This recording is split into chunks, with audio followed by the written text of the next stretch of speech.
Sometimes the universe doesn't whisper, it slams the past in your face when you least expect it. And in that collision, you realize just how far you've come, or how much you're still carrying. Ex-husband flaunts his fiancée, unaware his ex-wife's new boyfriend is a billionaire. Natalie Carter never imagined she'd run into her ex-husband Brandon Walsh again, especially under such extraordinary circumstances. The last time they saw each other, they had signed their divorce papers and walked away in a haze of heartbreak and resentment. Now, 2 years later, he's parading around his dazzling fiancée, Vanessa Green, at a high-profile charity function, completely clueless about the secret behind Natalie's new boyfriend, Damian Westwood. What Brandon doesn't know is that Damian isn't just another humble philanthropist. He's a billionaire with immense power and influence, ready to sweep Natalie into a life of luxury she never dared to dream of. Prepare for a roller coaster of revenge, scandal, and bittersweet redemption. Rain lashed against the windows of a cozy cafe on East 78th Street as Natalie Carter sipped her cappuccino. It was an unusually cold afternoon for early May in San Francisco, and the Café Clara's table was bustling with people seeking shelter from the downpour. Natalie, dressed in a simple navy blouse and faded jeans, felt an odd blend of peace and lingering unease. Just a year ago, she couldn't have pictured herself sitting here, calm and composed after the emotional storm of her divorce. Her thoughts drifted back to the day she and Brandon finalized their separation. There had been shouting, tears, and bitter accusations, anger and regret thick in the air. They'd started out as college sweethearts, so sure that love could conquer anything. But over time, Brandon's ambition twisted into cutthroat competitiveness, and Natalie's hope for a supportive partner shattered under his relentless criticism. They argued constantly about money, lifestyle, and their future. Eventually, the fractures turned into wide, unfixable cracks. A blaring horn outside snapped her back to the present. She instinctively checked her phone. Damian Westwood, the man she had been seeing for the past 2 months, had promised to meet her after his board meeting. From there, they planned to head to an art gallery opening hosted by her dear friend, Amira Lin, an up-and-coming curator. That familiar, cautious voice inside her warned not to get too hopeful. Yet Damian had never given her any reason to doubt him. He was thoughtful, respectful, and shockingly modest for a man whose quiet generosity often left her speechless. Right then, the bell above the cafe door jingled. Natalie looked up, expecting to see Damian. Instead, her heart nearly stopped. Brandon Walsh stepped in, shaking the rain off his umbrella. He hadn't changed much. Still tall, still confident, still carrying that faint hint of arrogance in the way he scanned the room. Her stomach tightened. A familiar ache stirred inside her. She thought about ducking behind her coffee cup, but it was already too late. He had seen her. "Natalie," he said, walking toward her table with cautious curiosity. "Wow. Long time no see." Brandon wore a charcoal gray suit that probably cost as much as a month's rent in the Marina District. His hair, once boyish and messy, was now carefully styled. He looked every inch the polished corporate success he'd always wanted to become. Brandon glanced at the chair across from her. Without asking, he pulled it out and sat down, ignoring the small line of customers still waiting. Typical Brandon, he always had to be the center of attention. "Yes, it's been a while," Natalie said, trying to keep her voice steady. Despite her efforts, her hands trembled slightly. She gently set her coffee cup back on the saucer to hide it. It felt surreal to see him again in such an unexpected moment. For a brief second, she wondered what life had thrown at him lately. Then came the memories, the arguments, the bitter fights that had led to their split. The endless accusations, who made more money, who supported who gave up more. She took a steadying breath. She wasn't about to let those memories shake her. "You look good," Brandon said, leaning back casually. "I heard you moved back into the city. How have you been?" He tried to smile, but it came off a little stiff. They weren't the same people who had once shared a life. "I'm doing fine," Natalie replied. "Just taking things one day at a time." "And you?" "Busy as ever. I just had a meeting nearby with a client," he said, tapping his fingers rhythmically on the edge of the table. Then came a pause. "Listen, I know things didn't end well." Natalie braced herself for a snide remark, a jab, something bitter. But instead, he cleared his throat and picked up a napkin, wiping at a spot on the table that wasn't even there. He was stalling. There was maybe, just maybe, a flicker of guilt in his eyes. "But I do hope you're doing okay," he said at last. "I am," she answered softly. She didn't know if it was entirely true or if she just wanted it to be. "Really, I'm okay." That was when the cafe door swung open again, letting in a gust of wind and light drizzle. Natalie's heart skipped. Damian walked in, scanning the room. Tall, composed, dressed in a tailored navy blazer and matching slacks that made him stand out effortlessly. He spotted Natalie, and a warm smile spread across his face. Brandon followed her gaze, his brow furrowing ever so slightly, confusion giving way to something colder, calculation. "Natalie," Damian said, walking over with a calm, self-assured presence. "Sorry I'm late. The meeting ran long." He placed a gentle hand on her shoulder and leaned down to press a soft kiss to her cheek. The warmth of that small gesture sent a ripple of comfort through her, just enough to steady the storm rising beneath her skin. Brandon arched an eyebrow. "So this is?" Natalie felt a brief wave of awkwardness rise in her chest, and under it, a flicker of dread. This moment, inevitable and yet far too soon. "Brandon, this is Damian Westwood, my boyfriend. Damian, this is Brandon Walsh, my ex-husband." The tension that hung over the table was nearly tangible. It clung to the air like static before a lightning strike. Damian, ever composed, extended his hand toward Brandon. "Nice to meet you," he said with quiet grace. Brandon took it, but with noticeable stiffness. "Likewise," he replied. He sounded polite, but his eyes betrayed something else. They flickered over Damian, sizing him up the way one might measure a rival. A flicker of something primal passed between them. Respect? Jealousy? Challenge? Natalie couldn't tell, but she felt it in her bones. "Well, I should get going," Brandon added abruptly. "I have to pick up Vanessa." Natalie felt a sudden twinge at the name. She vaguely remembered Brandon mentioning a coworker named Vanessa during the last year of their marriage, someone he had seemed to admire. Maybe a little too much. Or perhaps it had just been her insecurities.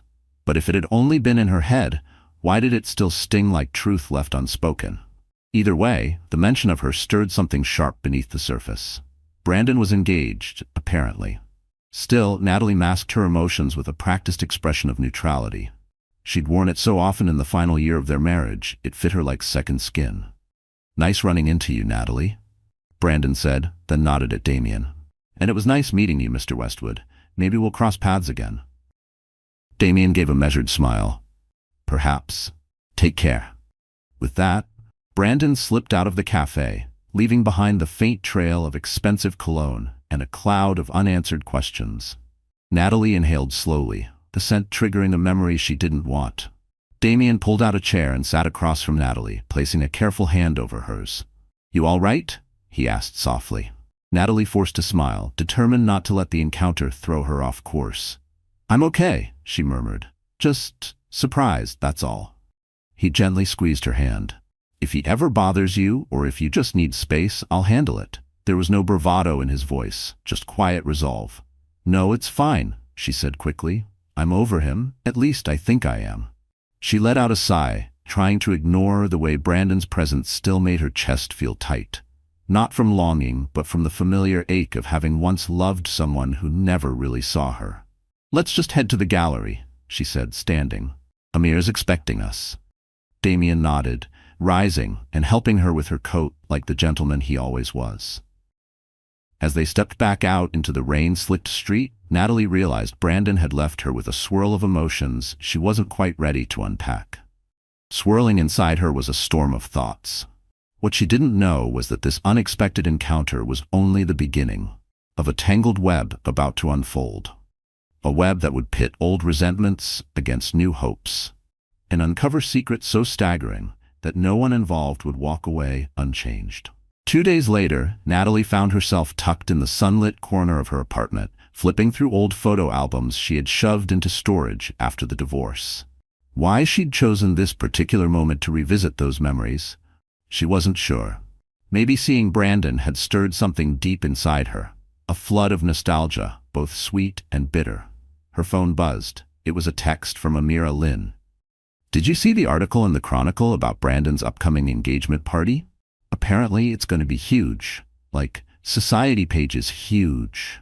"You okay?" and quickly typed back, "I'm fine. Just a bit surprised. We ran into each other yesterday." Amira responded with a barrage of shocked emojis, followed by, "He's totally showing off Vanessa. Word is she's from a big-name family. Sounds like they're throwing a ridiculously over-the-top event next month. If you need backup, you know I'm your girl." Natalie exhaled deeply. So that was it. Brandon, ever obsessed with status, was turning his new engagement into a social spectacle. She felt a flicker of something she couldn't quite name. Hurt, maybe. They had once talked about a vow renewal for their 10th anniversary. Something intimate, something real, just family and close friends. That dream had crumbled, replaced now by his new, glittering celebration with someone else. She turned another page in the album. There it was. A photo from their college years. Brandon, all messy hair and gleaming eyes, hugging her in front of their dorm building. That younger version of them looked so hopeful, so sure they had forever. How had it gone so wrong? She set the photo aside, refusing to let herself spiral. Life had changed since the divorce. She was no longer that version of herself. She had her own architecture studio now, Carter Design Studio, and had kept the Carter name, mostly because the business had been legally registered under it well before the marriage fell apart. She'd built a small but promising client list. And then there was Damian. He had entered her life like a breath of fresh air. She thought of his kind eyes and his easy, calming presence. They'd met at a charity gala that Amira had dragged her to months ago. He had been quietly introduced as a philanthropic donor, one who kept a low profile despite his apparent generosity to social causes. They had clicked instantly, bonding over their love for art, architecture, and travel. She'd only heard vague hints about the depth of his wealth, something about a large inheritance from his grandfather, a stake in a tech empire, but Damian rarely talked about money. Ownership in a tech conglomerate, though Damian rarely talked about his finances. When he first asked Natalie out, she had hesitated, unsure if she was ready for anything serious. But something about Damian made her feel safe. Trust came easily with him. They'd been quietly building their relationship ever since. Her phone pinged, pulling her from the fog of old memories. This time it was a message from Damian himself. "Dinner tonight? Or I can swing by your studio and we grab drinks after." Natalie smiled at the screen, a soft warmth washing over her. She typed back, "Dinner sounds perfect. I'm heading to the studio for a few hours, but I'll be free by 6. See you then." She gently closed the photo album and slid it back into its dusty box, tucking it deep in her closet. A symbolic act, perhaps, hoping she could store away the emotional baggage with it. Brandon and Vanessa's grand engagement party would no doubt become the buzz of social circles. But Natalie had her own life now, her own story to write. Still, something gnawed at her. A strange intuition that her path with Brandon wasn't finished yet. That the ex-husband she'd tried to leave in the past might soon come charging back into her life, bringing drama in his wake. Later that evening, the delicate chime above the door of a charming French bistro rang as Damian guided Natalie inside, his hand resting lightly at the small of her back. The restaurant, Maison Lune, was one of the most sought-after spots in Pacific Heights, known for its layered soufflés and impeccable wine list. Soft jazz floated in the background, mingling with the warm glow from antique chandeliers. The maitre d' recognized Damian immediately and led them to a private corner table, away from curious glances. Natalie settled into her seat, admiring the elegant place setting, polished silverware, crisp white linens, everything arranged with care. She noticed a few diners at nearby tables casting glances toward Damian, as though they recognized him, or at least suspected he was someone notable. She was used to it by now. Anytime they went out, there was always that little ripple of speculation. Damian handled it with quiet grace, never arrogant, never overly revealing, just poised. "I took the liberty of ordering a bottle of your favorite red," Damian said, his smile warm. "I thought we could celebrate your big news." Natalie's lips curved with delight. Earlier that day, she had signed a major contract with a boutique hotel chain, an opportunity that could elevate Carter Design Studio to the next level. The firm had discovered her work through social media and reached out after seeing her latest portfolio. "That's so thoughtful," she said. "I still can't believe they picked me." Damian reached across the table and took her hand. "You deserve every success. Congratulations." There was something about the way he said it, soft, certain, like he truly believed in her more than she ever had in herself. A sommelier approached with the wine, carefully pouring them each a glass. They toasted quietly, the soft clink of crystal echoing through the intimate space. Outside, rain streaked softly down the windows, blurring the city lights and cocooning them in their own quiet world. Natalie took a sip, the velvety red wine warming her throat. The conversation flowed naturally as they caught up on each other's day. Damian mentioned an upcoming trip to London for a philanthropic conference, though, true to form, he avoided sharing too many details about his financial affairs. She wondered, not for the first time, what he held back. Not out of secrecy, but perhaps out of habit or protection. There were walls around him, elegant but firm. Natalie, on the other hand, lit up as she spoke about her new design concepts for the boutique hotel. Her mind had been racing with ideas since the contract was signed. She described sketches and mood boards with a kind of energy she hadn't felt in years. And he listened, not just politely, but with real interest. Halfway through the meal, her plate filled with a rich coq au vin, his with a perfectly seared salmon, Damian set down his fork and cleared his throat. "I've been thinking," he began, glancing at his plate as if gathering the right words, "about introducing you to some people in my circle, friends, business associates. I want them to know about the incredible woman I'm with." There was a flicker of vulnerability in his voice that she rarely saw, like this mattered more than he let on. Natalie paused, fork halfway to her mouth. "You do?" she asked, her heart skipping a beat. It wasn't just the invitation, it was the meaning beneath it. The line between his world and hers was about to blur. They had been dating for a couple of months, and things had been growing stronger. Still, meeting people from his inner circle felt like a big step, especially when those circles likely included powerful executives, dignitaries, and influencers. Would they look at her as an outsider? Would she look at herself that way too? Damian nodded, placing his napkin gently on the table. "I don't want to pressure you, but there's a fundraiser next week. I'd like you to come, be by my side if that's okay." He held her gaze with quiet intensity, as though silently reassuring her she belonged. A swirl of emotions tugged at her, excitement, curiosity, and a flicker of nerves.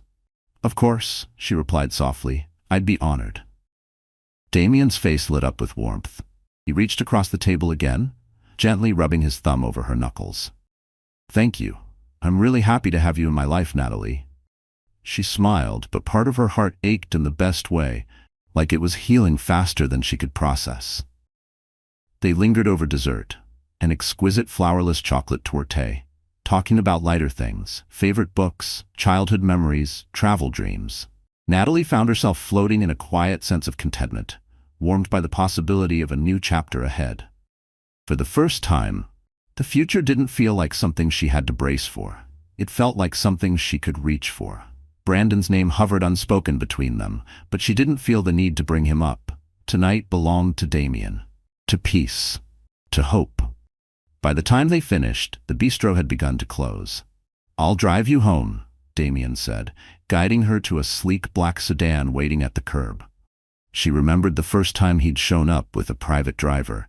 She had insisted on taking a cab, because the idea of arriving in a chauffeured car felt too indulgent.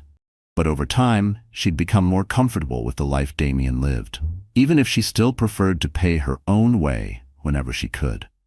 She'd grown more at ease with Damian's world, though she still insisted on paying her own way whenever she could. Inside the car, Damian's arm draped around her shoulders as she leaned into him. Relaxed. She closed her eyes, letting the soft glow of the city lights flicker across the windows as they wove through the streets of San Francisco. The hum of the engine lulled her into a quiet, peaceful reverie. In that moment, she allowed herself to believe that maybe, just maybe, her life was finally moving forward, free from the heartbreak that had once consumed her. The next morning, sunlight streamed through the tall windows of Natalie's architecture studio. She sat at her drafting table, carefully finalizing the sketches for the boutique hotel project. Pencil strokes curved into elegant lines, forming arches and forms that reflected her vision of a modern yet inviting interior. The sharp ring of her desk phone jolted her from her creative flow. Natalie Carter, Carter Design Studio, she answered, tucking her pencil behind her ear. Natalie, it's me, came Amira's animated voice. You're not going to believe this. Natalie sat up straighter. What? I just heard from a colleague at the Chronicle that Brandon and Vanessa are hosting their engagement soiree at the Four Seasons next week. And guess what? They're apparently inviting everyone from your old circle, friends, acquaintances, even a few of your past clients. Natalie's stomach turned. Why would they invite me, though? She asked. Yeah, that's the weird part, Amira replied. Word is Brandon didn't want you there, but Vanessa insisted. She told the Chronicle she wants a harmonious future, or maybe she just wants to flex a little. Amira paused, then softened her tone. I know you probably don't care anymore, but I thought you should know, just in case an invitation shows up. Natalie let out a long, slow breath. She hadn't expected Brandon's engagement to go so public, but knowing his obsession with appearances, she wasn't shocked. Thanks for the heads up, Natalie said. If I get invited, I'll think long and hard before deciding anything. Just remember, Amira added, you don't owe them a single thing. Natalie smiled faintly at that. How's Damian, by the way? At the mention of him, Natalie's lips curved upward. He's good. Actually, he wants to introduce me to his circle at this fancy fundraiser next week. Amira laughed. Ooh, big week coming up for you, huh? Better you than me. But seriously, I'm so happy for you. And if you need a +1 to Brandon's fiasco, or a bodyguard, I'm your girl. They ended the call, and Natalie stared at the phone for a beat, her thoughts swirling. She was certain Brandon's event would be a sparkling showcase of high society and power brokers. A celebration of wealth, influence, and polished smiles. Vanessa Green, she now remembered, came from old Boston money. Rumor had it she was a sharp corporate attorney. Brandon probably saw her as the perfect combination: romantic interest and strategic advantage. Romantic and strategic match. That afternoon, a delivery courier arrived at Natalie's apartment with a large, cream-colored envelope embossed in gold. Her pulse quickened. A chill ran through her despite the warm cup of tea in her hand. Something about the weight of the envelope felt ominous. The return address read, Mr. Brandon Walsh and Miss Vanessa Green. She sighed. So the rumors were true. They'd really invited her. Inside, the invitation was thick, glossy, and unmistakably extravagant, detailing the upcoming soiree at the Four Seasons. Natalie slipped it back into the envelope, unsure whether to toss it into the trash or bury it in a drawer. It seemed too loud to ignore, too insulting to acknowledge. Part of her suspected this was a calculated move by Vanessa, either to appear gracious or to flaunt their social elevation. Or maybe it was something more insidious. A subtle message: you're welcome to watch what you lost. Later that evening, as she settled into her couch with a throw blanket draped over her lap, Natalie mulled over the invitation. She decided she'd bring it up with Damian, get his perspective. Maybe they'd just skip it entirely. But the envelope still sat on her coffee table like a dare. A glossy provocation in cursive print. She had no desire to watch Brandon parade his fiancée around a ballroom, to watch them toast champagne in the same room where she might still be seen as a ghost. And yet, a small voice inside whispered that maybe, just maybe, it would be empowering to walk in on her own terms, with someone who cherished her, to show them that she was no longer the broken woman Brandon had left behind, that she had risen from the ashes of their past, not bitter, but better. She picked up her phone and called Damian. He answered on the second ring. Natalie, he greeted. I was just thinking of you. Well, she said with a hint of dry amusement in her voice. I've received something interesting. Oh? Natalie exhaled. An invitation to Brandon's engagement soiree. Damian paused on the other end. How are you feeling about that? She curled into the corner of the couch, hugging the pillow tighter. I'm conflicted. Part of me wants nothing to do with it, but another part of me? I don't know. Maybe I want closure. Maybe I just want to prove to myself that I'm okay. Her voice wavered slightly, caught between old wounds and new strength. She hesitated. Also, it wasn't Brandon who sent it. Vanessa specifically invited me. It almost feels like a trap, but maybe I'm reading too much into it. Or maybe it was exactly that, bait disguised as courtesy. Damian's voice was calm, reassuring. Whatever you decide, I'll be right there with you. If you want to go, I'll stand by your side. If you don't, we can do something else, something far from that circus." His words wrapped around her like armor, quiet but impenetrable. Natalie's body relaxed, the knot in her chest loosening. The storm inside her didn't pass, but it finally paused. "I'll think about it," she said softly.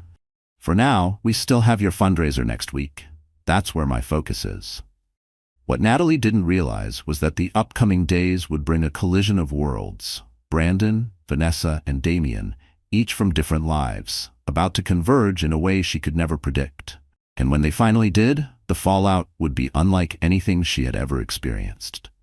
The following week arrived in a blur of nerves and anticipation. Natalie stood in front of the mirror in Damian's penthouse, a sleek and spacious home overlooking the Bay Bridge. The skyline twinkled in the distance, a glittering mosaic of light and possibility. She wore an elegant, emerald green evening gown that hugged her figure just right. Amira had come over earlier to help style her hair into a soft, loose chignon. Now, as Natalie looked at her reflection, she saw something she hadn't seen in a long time. Quiet confidence. She wasn't entirely sure she felt it yet, but at least she looked the part. Damian, adjusting his cufflinks, stepped up beside her. "You look breathtaking," he murmured, pressing a gentle kiss to her temple. "Are you ready?" "As ready as I'll ever be," Natalie replied with a small smile. "I still don't know who all is going to be there." Damian paused for a moment. "It's going to be a mix: philanthropists, investors, and a few celebrities who support the foundation. These events can be a lot. If at any point you want to leave, just say the word." They arrived at the grand ballroom of the Laurelwood Hotel, greeted by a frenzy of flashing cameras and sleek luxury cars rolling up to the entrance. A crowd of polished donors and socialites flowed toward the entrance. Natalie stayed close to Damian, feeling a rush of relief as they finally stepped inside the elegantly adorned venue. Crystal chandeliers sparkled overhead, and servers moved gracefully with trays of champagne flutes.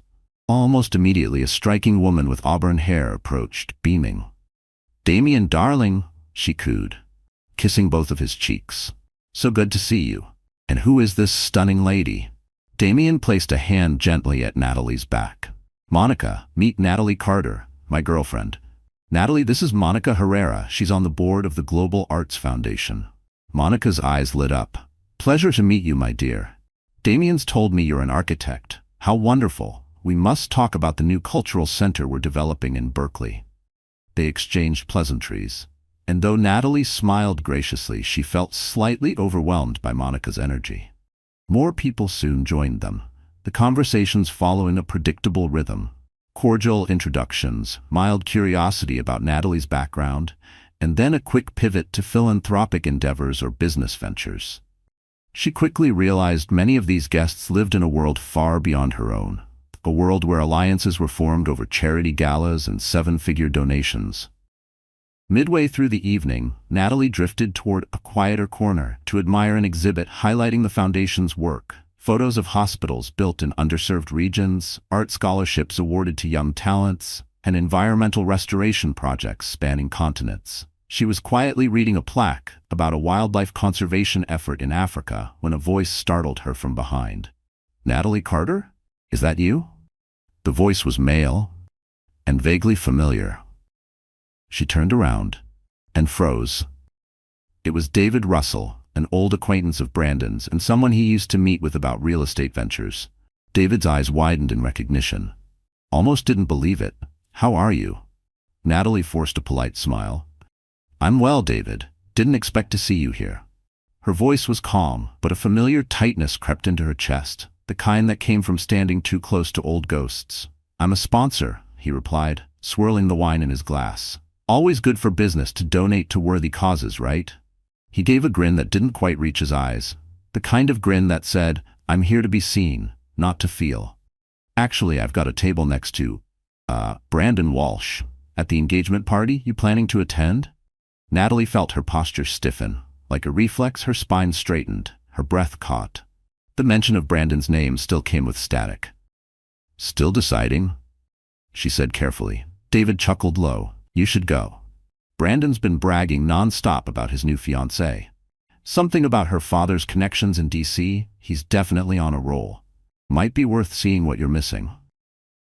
A flicker of annoyance rippled through her, and beneath it, something sharper. Disgust, maybe, at how easily Brandon turned relationships into business strategies. Trust me, I'm not missing anything, she replied coolly. Besides, I'm here with someone else. She glanced around, hoping Damian would appear and give her an out. She didn't want to look like she needed rescuing, but just this once, she wouldn't mind the interruption. David caught the hint. All right, I'll let you go. Take care, Natalie. He winked, subtle and smug, and drifted away like a shadow that overstayed its welcome. He wandered off, wine glass in hand, leaving a bitter taste behind, reminders of a life she no longer wanted. She exhaled and leaned against the exhibit display, trying to collect herself. A painting of a fractured cityscape loomed behind her, too metaphorical for comfort. Suddenly, a warm hand touched her shoulder. She turned. Damian was there, concern in his eyes. Relief washed through her like sunlight breaking through fog. Everything okay? Natalie nodded, forcing a small smile. Yeah, just someone from my old life. Want to get some air? Please. He guided her to a terrace overlooking the glittering skyline. The cool night breeze brushed her cheeks. She closed her eyes for a moment, steadying herself, comforted by his presence behind her. Natalie, Damian said quietly, I know bumping into people from your past can stir up things you'd rather leave behind. But I hope you know, I'm here for you. She turned to face him, tears threatening to rise. It wasn't just David. It was the whole tangled history threatening to rise to the surface. Thank you, she whispered. I'm okay. It's hard sometimes. Brandon's engagement party is just days away, and I guess I'm still dealing with how he used to undermine me. I don't want to be that woman who can't let go. She hated how her voice cracked on the last word, but it felt honest. Damian reached out, gently brushing a strand of hair from her face. You're not that woman, he said softly, but if you feel like you need to go to that party for closure, I'll go with you. A small spark of gratitude flared in her chest, and with it, the realization that this wasn't just about the past, it was about reclaiming her place in her own future. I appreciate that, she murmured, stepping closer and resting her head against his shoulder. High above the city, under the golden shimmer of skyscraper lights, Natalie couldn't shake the feeling that something was stirring. That Brandon's grand event wouldn't just be an engagement celebration. Secrets were rising to the surface, ones that could change everything, believed about her past and her future. The Four Seasons Hotel shimmered with opulence as Natalie arrived, hand in hand with Damian. After much thought, she had decided to attend Brandon's engagement soiree. It felt like the necessary final step to close the door on that chapter of her life. Damian, in a sleek black tuxedo, stood tall and steady beside her, a calm, quiet strength.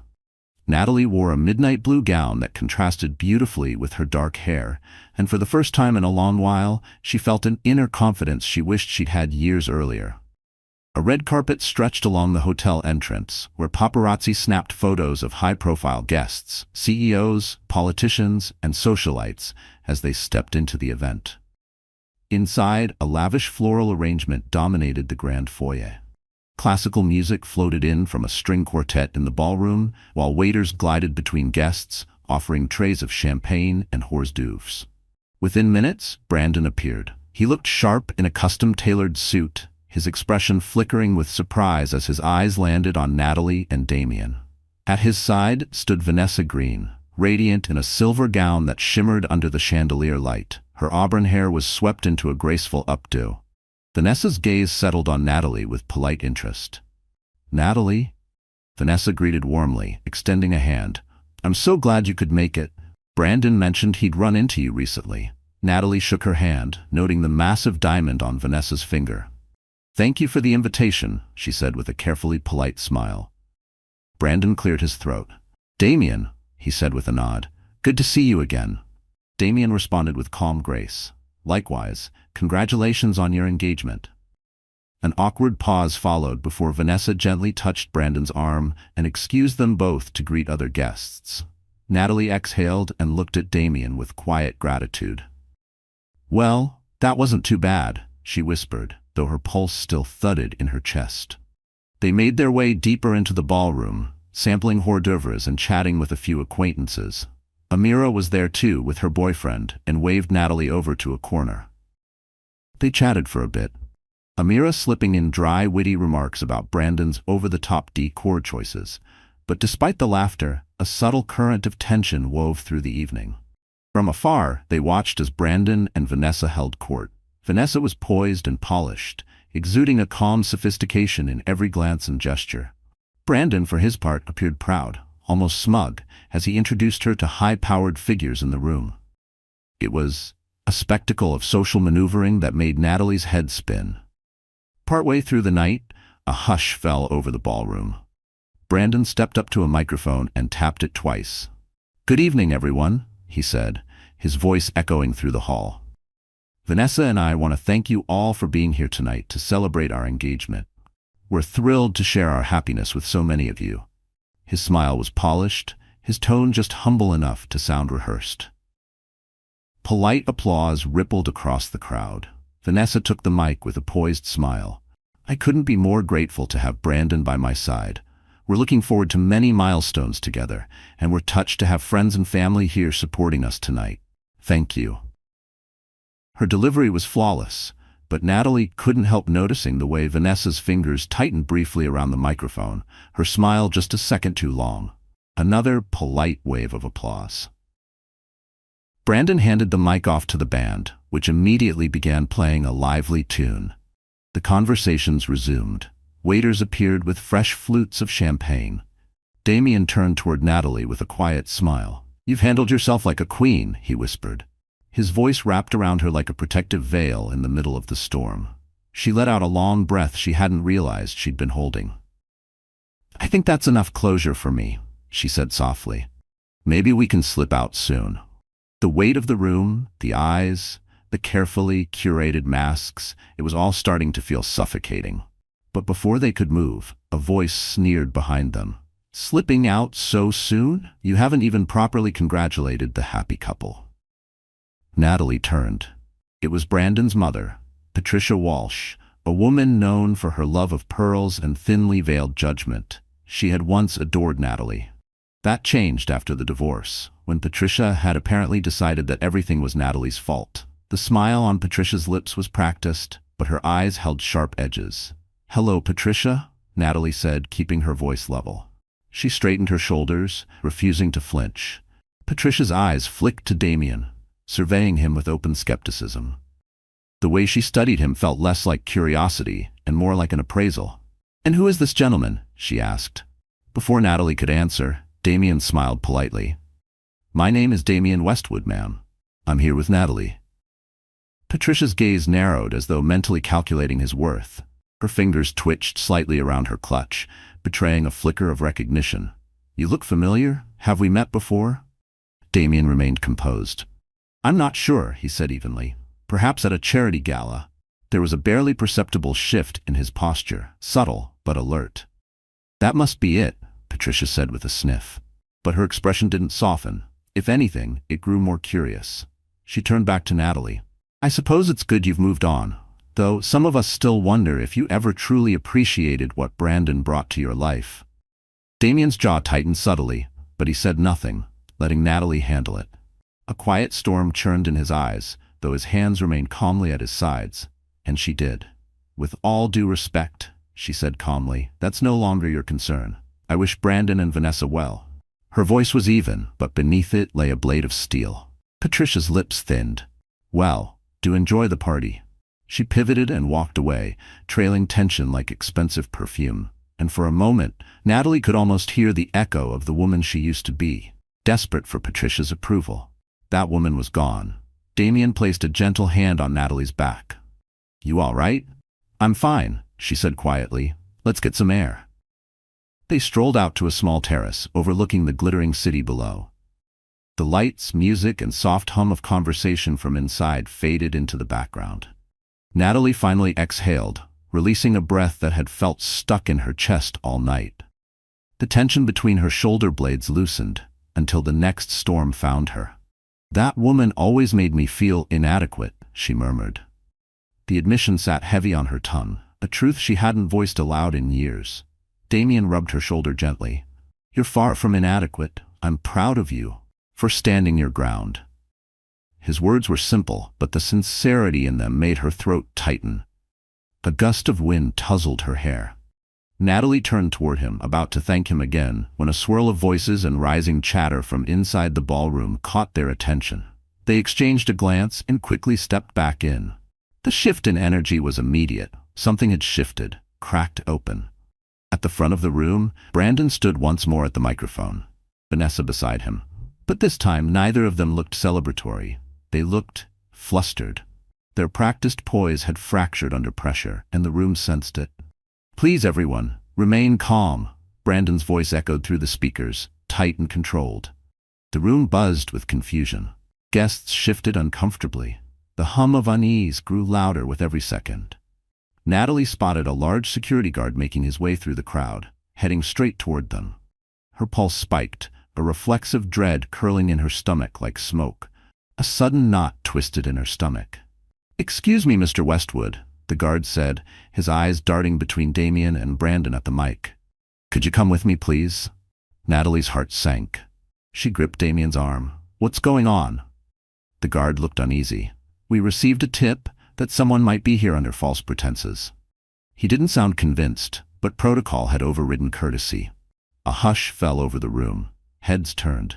Murmurs spread like wildfire. Phones were already raised, some filming, others texting. A scandal was blooming in real time. Brandon took the mic again. "Damian Westwood, we need to verify your credentials. We can't allow anyone to crash this event." His voice was calm, but his eyes flickered with something darker. Satisfaction? Or self-preservation? Natalie's mouth dropped open in disbelief. She stared at Brandon, her eyes flashing. "You invited us," she hissed under her breath. But the damage was already done. The insinuation hung in the air like a stain. Vanessa stepped forward to the microphone, clearly unnerved. "Brandon, we don't need to make this a scene," she said carefully, her voice low. But the strain in her tone betrayed her embarrassment and her fear of losing control. Damian raised his hands in a calm gesture. "It's all right," he said evenly, addressing the guard. "I'm happy to clarify who I am." He turned to the room, scanning the sea of curious faces. Some stared with suspicion, others with thinly veiled amusement. Few dared to blink. "But I would like to know who's behind this so-called tip." People whispered. The air crackled with speculation. Natalie looked sharply at Brandon, suspicion rising.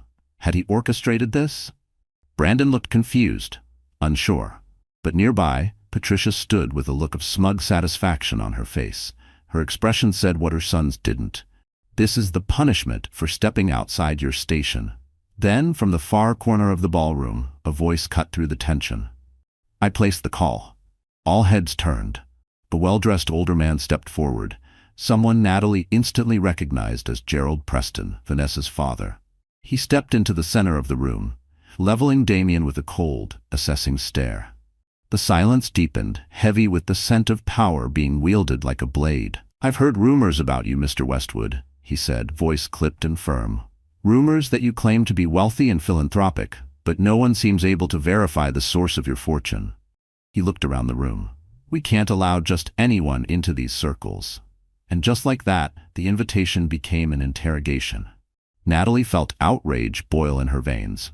"He's not just anyone, he's—" Damian gently squeezed her hand, signaling her to stay calm. He turned to Gerald Preston with remarkable composure. "Sir, you're right. I typically keep a low profile about my finances," Damian said steadily. "But I can assure you I'm more than qualified to be here tonight. If you'd prefer, we can step aside and verify whatever credentials you need." A tense silence followed. Brandon cleared his throat, unsure of what to do. Vanessa looked horrified, clearly embarrassed by her father's public outburst. The security guard hovered, awaiting instructions. Without missing a beat, Damian calmly reached into the inside pocket of his jacket and retrieved a business card. He handed it to the guard. "If you call this number," he said coolly, "my office will confirm my identity. I'm a principal investor in ArcLight Tech, among other ventures." A ripple of surprise swept through the room. ArcLight Tech was a massive name in the technology industry. The recognition spread quickly. Gerald's face lost a shade of color as he snatched the card from the guard and read it. Brandon's expression flickered, caught somewhere between confusion and envy. Vanessa's father exhaled sharply, clearly realizing he'd made a major mistake by publicly questioning Damian. The guard spoke quietly into his earpiece. A moment later, he nodded. "It's confirmed, sir. My apologies, Mr. Westwood." He stepped back, leaving Damian free to stand unhindered. An uncomfortable silence settled over the ballroom. Damian turned to Brandon and Vanessa, his voice even but firm. "Congratulations again on your engagement," he said, "but I think we'll be leaving now." With that, he took Natalie's arm and led her toward the exit. Amira trailed behind them, muttering under her breath about the absurdity of the scene they'd just endured. Outside, in the hotel lobby, Natalie's emotions spilled over. "I can't believe they tried to throw you out like you were some kind of fraud," she said, blinking back tears of fury. Damian's expression softened. "I've dealt with worse. Let's just go home." As they stepped into the night, one truth burned bright in Natalie's mind. Brandon and Vanessa hadn't just tried to humiliate her. They had tried to publicly discredit Damian. The gloves were off now, and the next encounter wouldn't just be awkward. It would be explosive. The morning after the disastrous engagement soirée, social media exploded with speculation. Word had spread like wildfire about the confrontation at the Four Seasons. Society blogs and gossip tabloids ran with headlines like, "Billionaire called out at elite party, identity challenged in public showdown." "Investor mistaken for party crasher, fiancé's father sparks showdown at lavish engagement." That was just one of the many headlines circulating as Natalie woke to a flood of texts from Amira, gleefully detailing the online aftermath of the night's fiasco. Screenshots, video clips, social media threads with hashtags like Partygate and Westwood Mystery. The internet was feasting. Even Brandon had called her late in the night, leaving a voicemail, one she had no intention of returning. Still, curiosity got the better of her. She tapped play. "Natalie, hey, I'm sorry about what happened tonight. I had no idea Vanessa's father would react that way. Look, maybe we can talk sometime soon. Clear the air. Let me know." She deleted the message without hesitation, irritated but strangely satisfied. The sound of his voice, once so familiar, now felt like a relic from another life, one she had no desire to reopen. At least now, Damian's identity was no longer a mystery to anyone. He wasn't just the calm, reserved man at her side. He was now undeniably seen as a powerful figure with presence in elite circles. And he had handled the chaos with the same quiet strength he always carried. Not once had he flinched. Not once had he lashed out. That restraint, that grace under fire, spoke volumes more than any headline ever could. That morning, he invited Natalie to his penthouse for breakfast. Over buttery croissants and strong coffee, they debriefed the entire event, his tone colored with light amusement. "I guess the Prestons think I'm some con artist who sweet-talked my way into high society," he said, shaking his head with a dry chuckle. "It's not the first time someone's doubted my intentions." But this time, Natalie could hear the wariness beneath the humor, the sting of being questioned not for what he'd done, but for what he represented. Natalie frowned over the rim of her mug. "It's not fair. You've done so much good. You shouldn't have to keep proving yourself." Her voice sharpened, protective now. She hated that the world demanded credentials for decency. He shrugged. "Money complicates things. People see a fortune and either want something from you or assume you're hiding something." He looked out the window briefly, eyes flicking toward the skyline as if searching for some version of himself he used to be. He reached across the small cafe table in his penthouse living room, brushing his thumb across her knuckles. "That's part of why I don't talk about it much, but I don't want you caught in the crossfire either." Natalie shook her head, gently intertwining her fingers with his.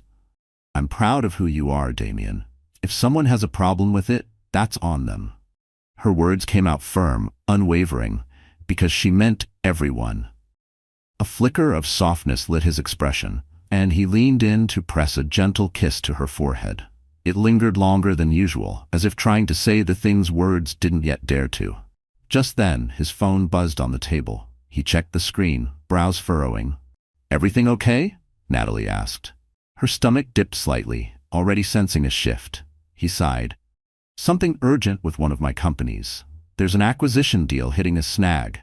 I might need to fly to San Francisco tomorrow." Natalie set down her coffee, concern creeping into her voice. "For how long?" A couple of days, maybe a week, I'm not sure yet. Still, Damian exhaled, rubbing the back of his neck. I'm sorry about the timing. I hate leaving, especially after everything that just happened. Natalie offered a soft, reassuring smile. Don't worry. Go handle your business. I'll be fine.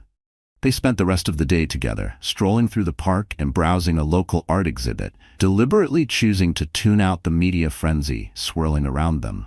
Natalie felt a deepening sense of calm in Damian's presence, as if together they could weather anything. Yet underneath her outward serenity, a lingering suspicion simmered. Brandon had never liked being overshadowed. He thrived on control and despised being made to look weak or inferior. Now that Damian's identity and his wealth were public knowledge, Natalie suspected Brandon would see it as a threat.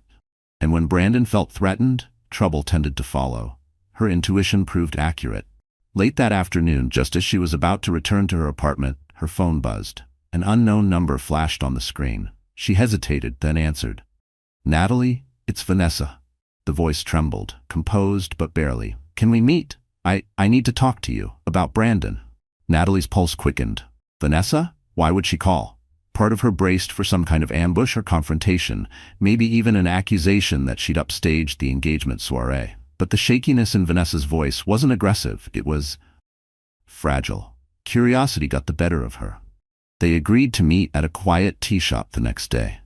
When the call ended, Natalie sat frozen for a moment, her stomach twisting.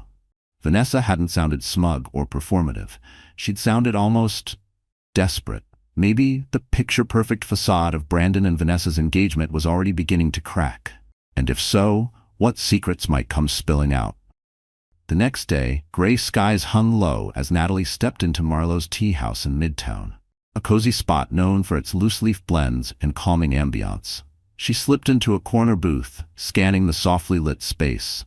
Vanessa arrived shortly after, wearing a black trench coat over a cream blouse. Her posture was stiff, and when she removed her coat, her hands trembled ever so slightly. Thank you for meeting me, Vanessa said quietly, settling across from her. Natalie studied her face. There were faint shadows under her eyes. She didn't look anything like the glowing fiancée from the engagement party. No problem, Natalie replied gently. What's going on? A server came by, and Vanessa ordered chamomile tea. Natalie asked for Earl Grey. They sat in awkward silence until the server left. Vanessa cleared her throat. I know this might sound strange, but I don't have many people I can talk to about Brandon. She hesitated, eyes dropping to the table. He never speaks much about you, but I did some digging. I know how your marriage ended, abruptly, painfully. Natalie's stomach tightened. What do you want to know? Vanessa laced her fingers together tightly. Her knuckles turned white as if bracing herself against her own thoughts. Is he always this controlling? She hesitated, then continued, voice quiet but edged with frustration. I've seen glimpses before, but last night, how he handled the fiasco with your boyfriend, he was furious. Not because his father embarrassed Damian, but because he felt overshadowed. We had a huge fight afterward. Her lip trembled just for a second, before she steeled herself again. Natalie studied Vanessa's face, weighing how honest to be. She recognized that haunted look. She'd worn it herself once in the mirror. There was no point in sugarcoating the truth. Brandon has a need to win, she began softly. Everything in our marriage turned into a competition. It didn't start out that way. In college, he was driven, but kind. But over time, his ambition became everything. He set these impossibly high expectations. And if I didn't meet them, he'd tear me down. Her voice tightened, not with anger, but with the memory of being slowly eroded. She paused. He never saw me as his equal. It was always about him. Vanessa's eyes shimmered with unshed tears. She blinked fast, like she refused to let them fall. Not here, not yet. I'm starting to see that too. After last night, he stormed around the penthouse, shouting about how he'd be damned if he let some nobody show him up. I pointed out that Damian is clearly not a nobody, and Brandon lost it. She looked down at her hands, voice trembling. I have money, connections, but Brandon wants more than that. He wants me to help him climb. Her words cracked under the weight of realization, as if she were hearing herself for the first time. Natalie felt a pang of empathy, despite all the pain Brandon had once caused her. She remembered how charismatic he could be, how persuasive, how easy it was to get caught up in his oversized dreams. He made you feel like you were building something big together, until you realized the foundation was made of you. So why reach out to me? Natalie asked gently. Vanessa hesitated, then glanced around the tea shop, her eyes darting as though checking for eavesdroppers. Even here, in a quiet booth surrounded by warm lighting and clinking cups, she looked hunted. Because I'm not sure I can go through with this engagement, and I need to know if Brandon's ever done anything questionable, financially or otherwise. She swallowed. My father's pressuring me to go through with the wedding, but I'm scared. Her voice barely made it past her lips, but fear has a sound, and Natalie heard it loud and clear. Natalie's thoughts drifted back to the fights over money during her marriage. She remembered Brandon once trying to convince her to dip into her personal savings to fund one of his risky ventures. When she refused, he called her short-sighted and unsupportive, and that had just been the start. Every disagreement after that had a price. But illegal? Not to my knowledge, she said carefully. I can't say he ever broke the law, but he definitely manipulates situations to serve himself, usually at someone else's expense. She saw the flicker of relief and dread in Vanessa's eyes. Confirmation never felt clean. Vanessa exhaled as if something inside her had deflated. I see, she murmured. Their teas arrived and she stirred hers in silence. Vanessa stirred her tea distractedly. He's pressuring me to sign a prenup, one that heavily favors him. Something about future earnings tied to my father's investments. Natalie's eyebrows shot up. That's a huge red flag. I know, Vanessa whispered, tears threatening to spill over. He wants me to sign it before we even set a wedding date. My father thinks it's just smart business, but I'm not comfortable. And after last night, the way he went on about Damian, I realized I don't even know the man I'm engaged to. A wave of sympathy rolled through Natalie. As much anger as she held toward Brandon, she couldn't deny that Vanessa was trapped in a toxic situation. You have every right to be cautious, Natalie said gently. Listen, if you ever need someone to talk to or a place to clear your head, you can reach out to me. I'm not your enemy. Brandon is my past. Vanessa bowed her head. Thank you, I appreciate that. They sipped their tea in thoughtful silence. After a few moments, Vanessa spoke again. I'm going to talk to him. I'm planning to confront Brandon about postponing the wedding, at least until I feel more secure about everything. I just don't know how he'll take it. Natalie's mind flashed to memories of Brandon's volatility, how quickly his charm could turn to rage when he felt challenged. Whatever you decide, be safe, she said firmly. Brandon can be vindictive, especially if he feels cornered. Keep your support system close. Vanessa nodded, blinking back tears. I will. And Natalie, about what happened at the engagement party. I'm sorry for how my father treated Damian. He assumes everyone's out to exploit us, but he was wrong. He was way out of line. Natalie gave a small, kind smile. Apology accepted. They stepped outside the tea shop, clouds heavy above them. As Vanessa walked off, her shoulders hunched against the wind, Natalie stood still, watching her disappear down the street. Her heart was a tangle of emotions, pity for Vanessa, disgust for Brandon, and a flicker of relief. She had escaped that world. But something in her gut said this conversation wasn't the end of it. It was the beginning of something dangerous. Brandon, when cornered, could be ruthless, and if Vanessa truly chose to push back, she might expose a side of him Natalie knew all too well, the side that never forgave or forgot. The next morning, Natalie awoke to a flurry of frantic texts from Amira. Still half asleep, she reached for the remote and turned on the TV. A breaking news banner flashed across the screen. Brandon Walsh under investigation for fraud. Just days after his self-important engagement soiree, Brandon was now the subject of a high-profile inquiry into alleged financial crimes. Reporters claimed he had falsified records in a corporate merger, allegedly exploiting his fiancée's family connections for personal gain. Natalie stared at the news report, a storm of emotions swirling inside her. Shock, vindication, and a strange, residual sadness for a man she had once loved. The headlines were brutal. Brandon's face plastered across every outlet. His downfall wasn't just public, it was cinematic. Her phone rang again. It was Amira, breathless with updates. It's everywhere, she said. He's toxic now. Investors are pulling out left and right. Vanessa's dad, Gerald Preston, pulled all of his support. And get this, word is Vanessa herself handed over evidence to the investigators. She flipped. Her tone was half in shock, half in awe. As Natalie tried to process it all, another call buzzed in, an unknown number. She answered, already bracing. Her pulse spiked. A familiar dread crept in like cold air under a door.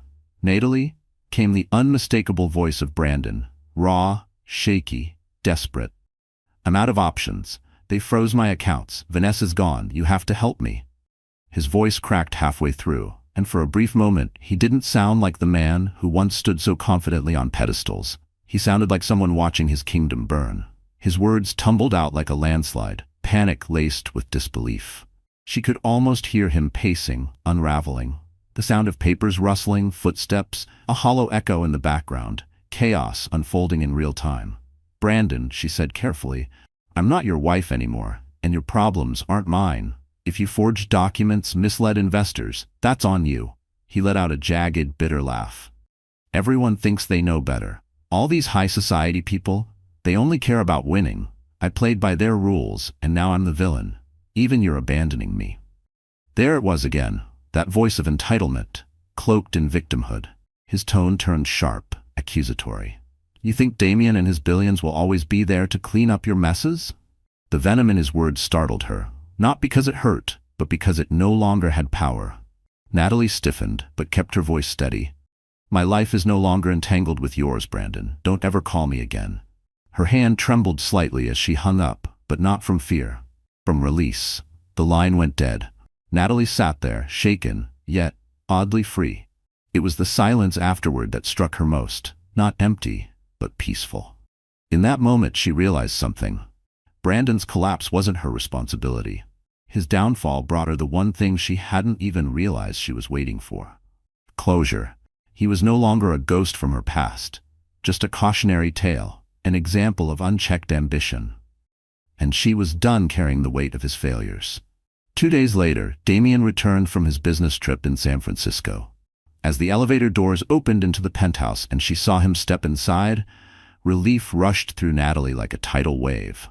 Her handbag slipped from her hand as she crossed the room and threw her arms around him. He held her close, gently stroking her hair. "I missed you," he murmured. She led him to the sofa, still holding his hand. "Damian," she began softly, "while you were away, Brandon's entire world collapsed." She explained everything. "He's under investigation. Vanessa called off the engagement, and he's been calling me, begging me for help." Damian's brow furrowed with concern. "He called you directly?" She nodded. "He wants money for a better lawyer." I said no. It felt cruel, but I can't let him drag me back into his chaos. Damian exhaled, relief clear in his expression. "I'm proud of you for setting boundaries." He reached for her hand. "If you ever feel threatened, I'll do whatever it takes to protect you." They spent the next few hours catching up, talking through the whirlwind of legal drama and relentless media coverage. Even the tabloids had taken an interest, drawing contrast between Damian's quiet influence and Brandon's public unraveling. Natalie hated the gossip, but Damian reassured her that rumors would pass. They always do. That evening, they attended a charity art auction supporting local artists. As they entered the sleek modern gallery, cameras flashed. Photographers snapped shots of Damian, now fully recognized as one of the city's most generous philanthropists. Natalie tensed momentarily under the attention, but Damian leaned in with a smile. "Relax. We're here for a good cause." Encouraged by his warmth, she moved through the gallery, admiring various pieces until she stopped in front of one, a bold, vibrant painting full of life and color. Damian noticed. He quietly outbid every other attendee and later gifted Natalie the piece with a subtle, satisfied grin. Afterward, they hosted a small gathering at Damian's penthouse, celebrating both Natalie's new design contract with the boutique hotel chain and the striking new addition to her portfolio. Amira arrived early, throwing her arms around Natalie and launching into the latest updates on Brandon's downfall, from canceled contracts to furious investors backing out. And while a small part of Natalie still felt a sting of pity, another part knew without a doubt that she had made the right decision in walking away from him. Later that night, after the guests had left, Natalie and Damian sat quietly in the softly lit living room. City lights shimmered through the floor-to-ceiling windows, casting reflections on the newly mounted painting across the room. With a glass of wine in hand, Natalie stared out at the skyline, feeling a calm she hadn't known in years. Gone were the days of doubting her worth, of shrinking under Brandon's backhanded compliments and relentless criticism. She turned to Damian, who was watching her with that familiar, quiet tenderness. "I never thought I'd end up here," she said softly, voice catching in her throat. "A year ago I was still picking up the pieces from the divorce. Now, everything feels possible." Damian reached for her hand and pressed a gentle kiss to her knuckles. "You deserve a partner who sees your brilliance," he said, "not someone who tears you down just to feel bigger." A small, wry smile tugged at his lips. "As for everything else, my money, my connections, I want you to know something." He met her gaze, steady and sincere. "I admire your independence. I'm here to support you, but you've already proven you can stand on your own." His words filled her with a warmth that melted away every last piece of doubt. Together, they stepped up to the wide window. The city stretched endlessly before them, an intricate tapestry of light, motion, and life. Night had fallen over New York, but inside the penthouse, a different kind of peace had settled, a stillness that felt earned, not gifted. Natalie leaned her head on Damian's shoulder, reflecting on the woman she used to be, the woman who had once been diminished by Brandon's expectations, made to feel like she wasn't enough. She remembered the way silence had once meant fear, the way "not now" had once meant "not you." But that woman was gone. In her place stood someone reborn. A woman who had reclaimed her confidence, rediscovered her love for architecture, and opened her heart to a man who nurtured her dreams, instead of silencing them. She had built something new, this time from her own foundation. Down below, the bright, chaotic pulse of the city surged forward, unmoved by one man's downfall or another's redemption. Yet in that still, intimate moment, Natalie felt something profound: freedom. Not just from Brandon, but from the weight of ever needing to prove her worth to anyone again. She was no longer haunted by the past. She stood at the edge of something new, something beautiful. Hand in hand, with a man whose quiet strength and boundless devotion she cherished more than anything else. There was no need for grand declarations. His presence said it all. Thank you for walking with us through Natalie's journey, one of heartbreak, betrayal, resilience, and, ultimately, quiet triumph. She didn't just survive a painful chapter. She rose from it. She faced down the shadows of her past, let go of the need for validation, and chose herself, piece by piece, truth by truth. Her strength wasn't loud, it wasn't vengeful, it was steady, intentional, free.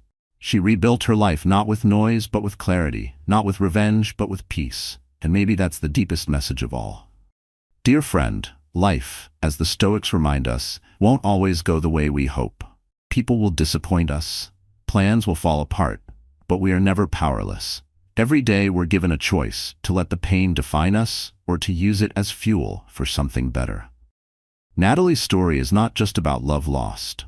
It's about the love she found within herself. It's about choosing to rise, not because the world made it easy, but because she refused to stay broken. We don't get to choose what storms come, but we do get to choose who we are after they pass. So let today be the day you stop chasing approval and start honoring your own strength. If this story moved something in you, if you saw even a piece of your own journey reflected in Natalie's, we'd be honored if you tap like, share this with someone who needs it, and subscribe for more stories that go beyond the surface, stories that remind us we're not alone. Thank you for being here. You matter more than you know.